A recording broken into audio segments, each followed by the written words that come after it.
Yan ka naman. No, no, no, no.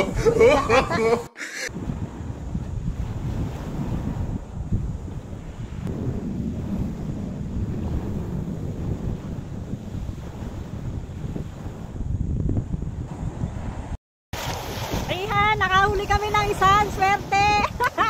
Meron na kaming ulam, kanuping. Wow, sa wakas nakahuli din.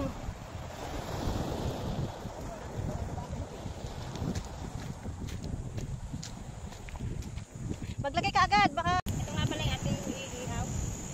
Ayan, wala kasi kami huling kaya ito na lang. Tama-tama na ito sa amin dalawa.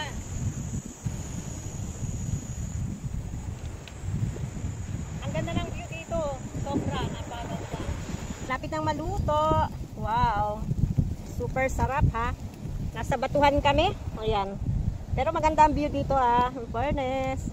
Bimili lang kami ng lutong kanin. Ayan, sariwan-sariwa talaga yung mga isda na yan. Ayan. At syempre pa yung huli naming isa, gumagalaw pa. Ayan, iihaw na rin namin yan mamaya. Okay, tayo kubay na. Syempre, ito yung aming tulingan. At ito lang aming plato. Ayan, kasi walang dahon. Ayan. Hindi kami ready pagpunta rito kasi naglako lang kami ng aming panindahang mga damit. Diretso na kami dito. Nakita kaming open. Libre.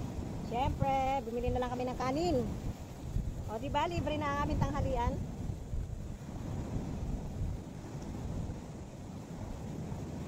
At may lumi din kami kasi kumain kami kanina, hindi namin naubos. Hindi ko naubos yung isang order, marami kasi. Gusto wala saan si Sarah.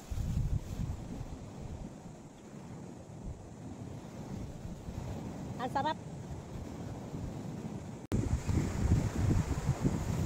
Siyempre, may dala kami. May panlatag. Meron kaming banig. Yan.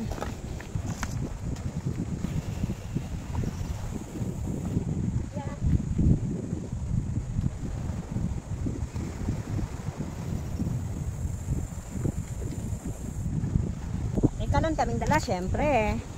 Hindi mawawala ang aming kalan. At napaka-importante. Kami.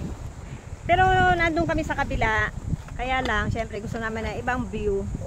Yan. Tapos naman din na kaming magtinda, kaya eto naman kami ngayon mag beach. Wow, 'di ba? Sobrang ganda ng dagat, ang linaw pa ha.